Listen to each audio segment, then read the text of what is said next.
What's up, guys? Michael Anthony here, and welcome to episode 4 of The Beat on the Street. Today I have some new music for you, as well as some videos and an interview with Woves. In the last episode, I had a great chat with Iyes Keen, who has just released a new track called Woves. Let's check it out.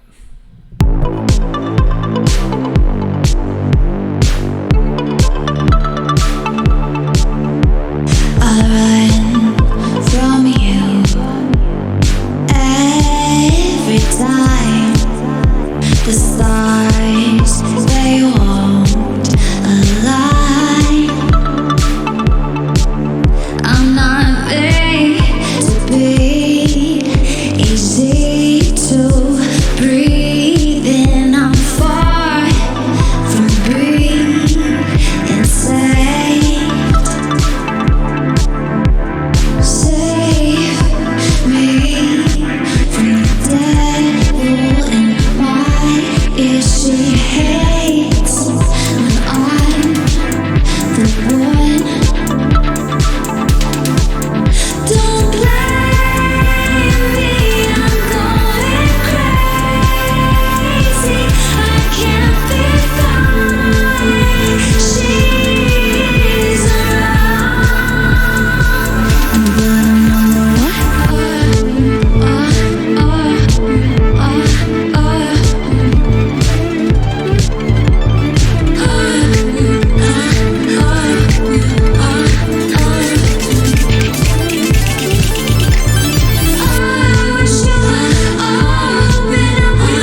Again, guys, that was Webs by Iyes Keen, who just released her new track on Spotify.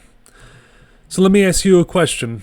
Growing up, who was some of your favorite duet singers? Was it Sonny and Cher? Maybe it was Bill Medley and Jennifer Warnes? Right now, let's check out Lemon and Orion of Thought Beings and their new single, The World.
Again, that was The World by Thought Beings, which was a really awesome music video with their track. Next up, we have the Future Kids, who just released their second album through Outland Recordings called 80s Dreams. This is one track from their album called Beneath the Stars.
Okay, guys, that was another awesome video with a lot of nostalgic 80s vibes in it, which is definitely something that brings back a lot of memories for me. Next up, we have my interview with Emily and Josh of Woves, followed by their music video. Let's check it out. Okay, guys, I want to welcome Emily and Josh of Woves. Guys, thank you for taking the time to be on the show today. Thanks for having us. Thank you. So you guys, back in, I believe, October, I remember hearing your first single was 1 a.m. from the album Chaos Mesa. Did I pronounce that right? I hope I did. Yeah. Okay, great. So what was it like coming up with new music for Woves, and how did you guys form the band? We formed because we met sort of through like Craigslist when we were both in LA, and I was looking for collaborators to work with because all my musical people were back in New York, and Josh and I met. We realized we lived 5 minutes apart from one another, and we worked on a bunch of other projects together. And then I'll let you run with this second half, Josh. The writing, it's like it sort of came from you. Yeah. Well, I write a lot for TV and film, and one of the projects I was working on was like a synthwave kind of project. So came up with a bunch of instrumentals with my writing partner at the time, Colby Wade, and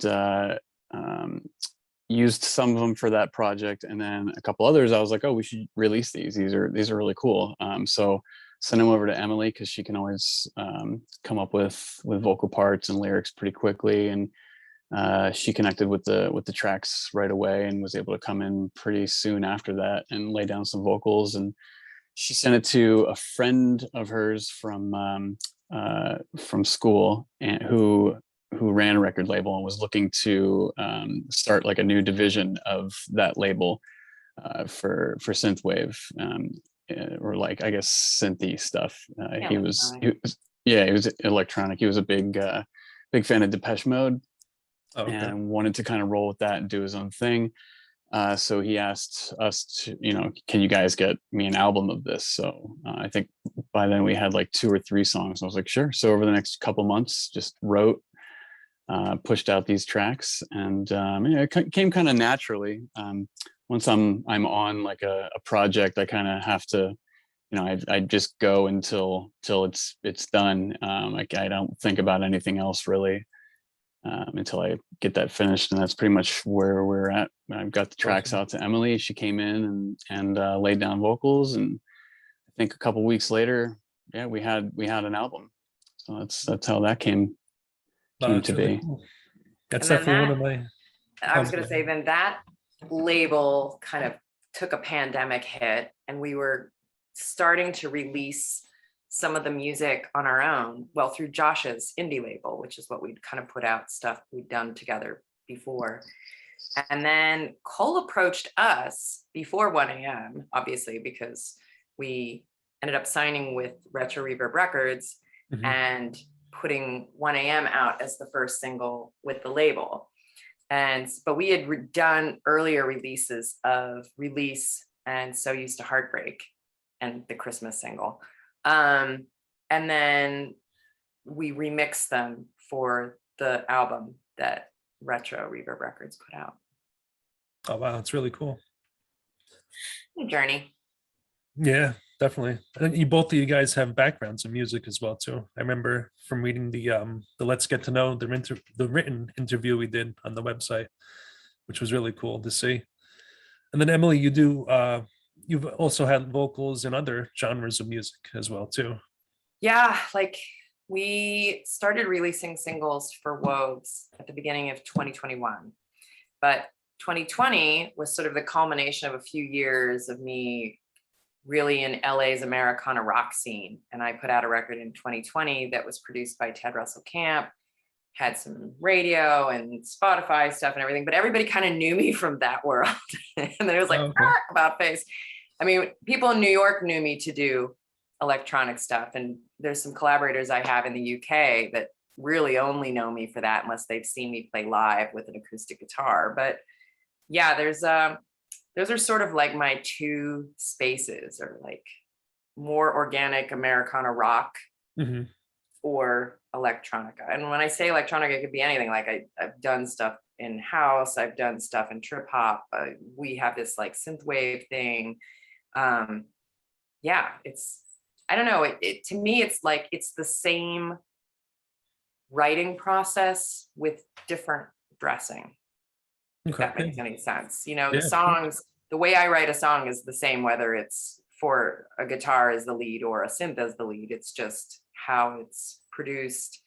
And maybe thematically, lyrically, it might get a little more esoteric, or, you know, because the big thing with like the rock stuff is like, keep it simple, you know, keep it really simple and like, don't get too flowy poetry about it. But this kind of lets me go off and live in a dream for a while, which is kind of fun too. Yeah, definitely. That is cool. I've been a fan of electronic music for probably since the, I want to say mid to late 90s, when it really, in my opinion, when it really blew up around, you know, like the city clubs, Jersey clubs, things like that. Mm-hmm. And then it's really cool to see it evolve, like so many genres now. It's like crazy. I can't even keep up with all of them. Well, there was such a movement towards like soundtracks and TV and film and even commercials using so much more of that kind of music, because it really is the next iteration of like the classical composer, you know, when you're dealing with textures and soundtracks. And I'm sure Josh can speak to this because that's what he does. But I see them very, you know, and you think of things made in the 60s and the 70s, there was so much orchestration that was part of the music involved in these film scores or TV scores and TV theme songs, that now so much of that I feel like is in electronic music or different forms of it. So yeah, Josh, I remember reading you you were working with someone from The Voice at the time we did the interview, the written interview. Yeah, I worked on the civil rights documentary. I worked on the music for that. It's called On the Battlefield. And that was November and December. And I wrote a lot of like the background music, and then just different little songs and compositions and stuff. And the big song at the end, they basically wanted a replacement for Rise Up by Andrew Day. That famous song, and they got this girl, Arya Blue, from The Voice. I think she was doing like a title, you know, like Jay-Z's title. They do these studio recordings and stuff, and at the time she was working with him, so we were trying to get her down from that in the specific time frame. And I'm in LA, and they're out, the Battlefield people, they're out in Delaware and New York area. So basically we're trying to like just sync everybody up at the same time. And the track ended up being over, because they needed it to fit over like a certain amount of time at the end of the movie. It was like 6 minutes, 6.5 minutes, something like that. So in like a day and a half, I wrote this 6.5 minute pop ballad that you know, it's interesting because it's for a civil rights documentary. So it's my voice at first, which she had to, you know, pretty much just like sing those parts, because just like, it's like a white guy singing, you know, this R&B pop ballad kind of thing. And it was really funny. They're like, we really like your voice on it. And I was like, please don't use my voice for this. Because it's like, you know, like a rock voice almost. And I'm just like, please. But thankfully they were able to sync everything up, and Arya came in and took a couple sessions, I think, to get everything down. And yeah, I think they're like pitching the movie right now to the people at like Sundance and however you really go about all that stuff. And then specifically, they're going to submit that song to the Oscars next year. So I got my fingers crossed on that. That'd be pretty cool. That's awesome. Yeah. So try to do as many different kinds of genres and stuff, just to keep it interesting. You know, it helps clear the air. Like Cole from Retro Reverb wants an EP this year, I think in September or something. So that's pretty much written, but you know, it's good to like do something like that and then do something like, like pop ballads and then do string compositions and stuff like When that. I And then met you, you were doing a lot of hip hop too. I was doing a lot of So hip hop there. Yeah, there's a lot of hip hop artists out Oh, here. wow. So when I moved out here, I started. I'd always been a mainly just songwriter, and I kind of shifted to the production side of things when I moved out to LA 9 years ago. So just kind of building on that, and yeah, had a ton of rappers come in and hip hop artists and stuff. Started writing some hip hop stuff, which was really fun, and I still do occasionally. But yeah, kind of slowing that down and taking some time for myself. I got the baby on the way next month. Oh, wow. So Congratulations. yeah, thank you. So try to finish up these next set of Wove tracks that we have coming out at the end of the year, and see where everything takes us. That's awesome. Yeah, one of the things too I noticed was the artwork on your album cover, and just in general some of like the band pictures as well too. I think you guys were like behind like a flowers, and you had like flower heads or something. I forgot exactly what. I was gonna wear that mask today. I was gonna show up to the interview with that mask, but I couldn't find it. I was like, "Where is this thing?" It'd be Oh, it was hilarious. a mask. I wasn't sure what it was. Yeah, we made these masks. My wife like sewed all these flowers onto the masks. They're not real flowers. I think that would be a gross mask after a while, but Yeah, it's definitely cool artwork for the album cover as well too. I love that the band, the album in general. Like I listened to it from start to finish. I thought it was great, really thank cool, you. great thanks. stuff. Yeah. So you guys mentioned. I know we were talking before. You guys grew up in the Pennsylvania area on the east. It's close to me, and then you guys moved out west, which I'm jealous of. I'd love to be in Cali, but what was it like growing up around Pennsylvania, like around that area? I think we had very different experiences because Josh comes from probably a bit more close to finger on the pulse urbanity. And if anyone spent any time in southwestern PA, you know that culturally, so it works about 20 years behind the rest of the country. And it's just very remote out there. You found the freaks because there weren't a lot of us, and we all like ended up leaving, and many of us are still in touch, like the art kids and the theater kids. And sometimes there were musicians. Some of the musicians were actors or painters, and I don't know, it inspired me to leave. I mean, I always felt like I was going to leave from a very early age, just because I didn't really connect. Yeah. And yeah, I don't know. Yeah, You same. go back, and I talked to one of my buddies last week. He lives up in Portland now, and he was one of my oldest buddies from high school. And I'm always like, you go back there and you see the nature and you see all these things that were like sentimental and almost like romantic places in your mind. And you're like, what about that? Like I could move back to that. But then you get there, and then there's like, you come like head to head with like the people who like were like, like beating the crap out of you or like bullying you or whatever. And you're just like, it doesn't change. It's like, you can't take that one thing and forget everything else. And so just go like, okay, well, a week is probably enough. And go back home and to where I have like my tribe and everything. So I don't know. That was my experience. Yeah, pretty much the same for me. I grew up closer to Philly, about like 35 minutes outside of Philly, Allentown area. And so there are more like clubs and stuff. I mean, basically I left right after high school. I couldn't wait to leave. I moved to Penn State with a girl for about a year, and then realized I was like, I got to go to school for music. I gotta get out of here and do something. So that's when I went to Minneapolis and went to school for songwriting production, and basically was there for 5 years, and moved to San Diego. Met actually who I was talking about earlier, my writing partner Colby Wade out in San Diego, and we formed a band and were there for about a year, and then we all moved. The whole band came to me one day and were like, hey, San Diego sucks. Like the music scene, there's nothing here. Like let's go to San Francisco. And I was like, no, if you guys want to move, we're moving to New York. And they're like, oh, okay. So I got them the whole band to move across the country to New York. And that band broke up 6 months later after we got to New York. Oh, wow. like it does. No, it's good. I mean, me and Colby stayed together, did our thing in different bands.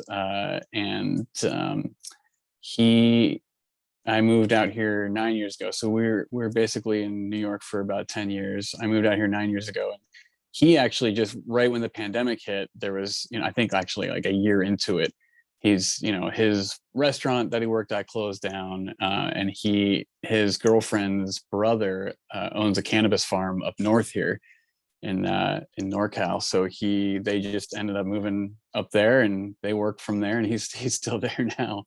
Oh, wow. Yeah. That's pretty cool.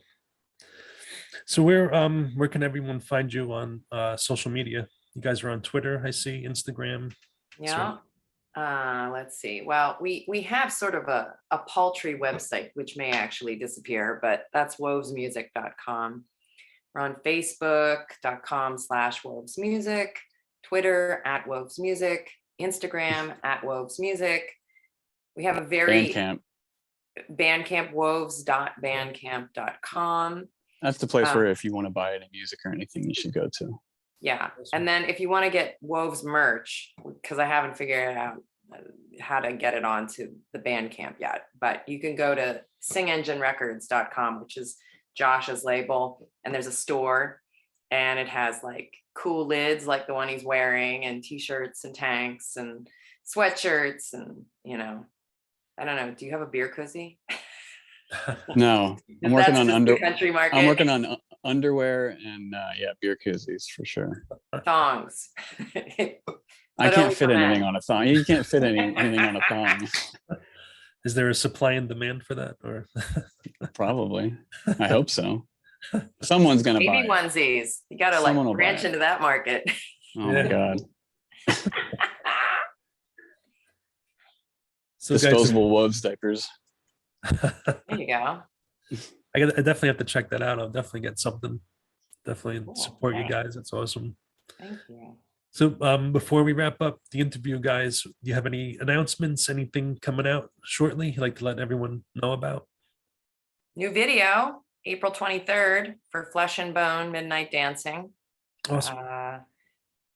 Anything else? We will have a new EP later. We have to turn it in later this year. Probably won't come out till next year, I would imagine, with the holiday crunch. Probably around the same time Chaos Mesa came out, probably. Yeah. I don't know if there's anything else. Can you think of anything, Josh? Just the video and the upcoming EP. There's still the last video, which is pretty awesome that people should check out. Yeah, the kill. That one was pretty rad, very unique and 3D animation and feast for the eyes. Yeah, definitely. I checked that out. I like that a lot. Really cool. I think we're going to be, I'll have that on the other show as well, too, on the Fourth Sector show. Yay. We'll be showing that. Should be out soon this week, actually. So we'll see. Yeah, it's a great video. I love having visuals attached to the music. I would do a video for every song if I could. Yeah, I love audio visual stuff. I always, especially with electronic music, it seems to mesh well together. Yeah. Okay, guys. So again, thank you. I appreciate it for taking the time to be on the show. Thanks, Michael. Thank you. And after this, I'm going to play one of your songs as well, too, so everyone can hear some of your music. Awesome. Thank you, guys. Thanks for having us. Thanks for having us. Have a good one.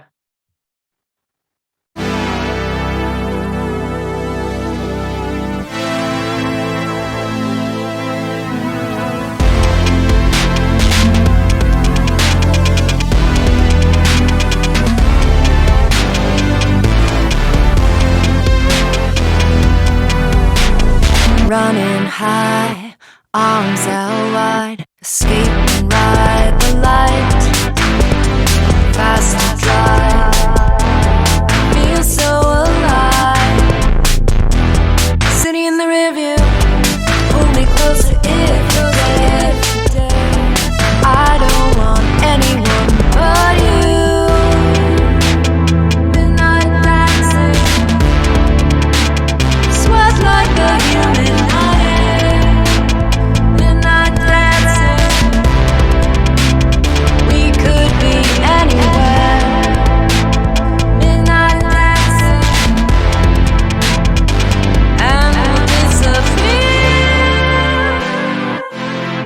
off we hide, feel the tide roll in. Only frightening if you let it get to you. Kind of exciting, the night is ours and ours alone. And you're here with me. Midnight dancing, sweat like baby at midnight air. Midnight dancing, we could be anywhere. Midnight dancing, and we'll disappear into one heart.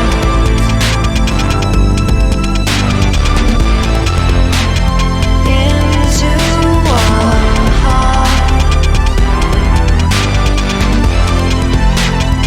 Into one heart.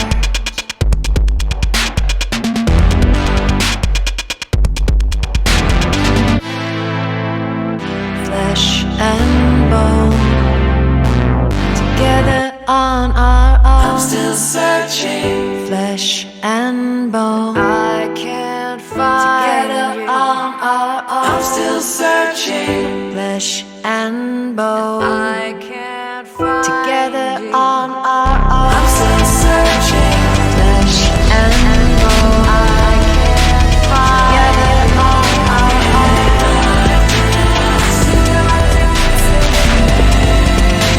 Together on our own. Together on our own.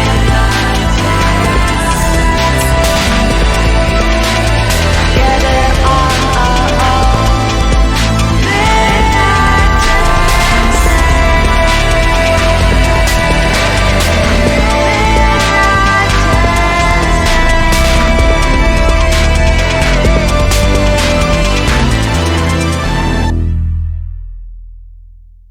Again, a big thank you to Emily and Josh for coming on the show and having a great interview. Next up is Galactic Tapes with The Void Drifter.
Again, guys, that was The Void Drifter by Galactic Tapes. And I want to say thank you for submitting that to me. I'm definitely enjoying the album. Next up, we have the Blue Book Project with The Fifth Dimension.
That was definitely a fun music video. Thank you, Blue Book Project, for submitting that to me.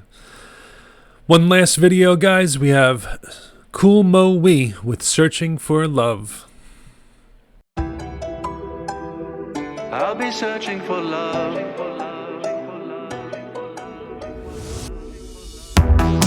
I come to you with open arms. Speak with me. I'm crawling through the dark on my knees. Is this working or not? I don't know. But if I can't find you,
Okay, guys, it's about that time to wrap up episode 4 of The Beat on the Street. If you would like to submit any music videos or tracks, send them to me at beatstreetsub@gmail.com. You could also find me at popartav.com with my monthly new release page, Let's Get to Know interviews, and some more tracks and music videos and announcements that go on throughout the week. Also, check out my YouTube channel for The Fourth Sector, which is my new collaboration with Ashley Anita of Forged in Neon. A lot more videos to come. Make sure you like, comment, and subscribe, as I really do appreciate it. Any and all feedback. Thank you guys, and I'll see you next time.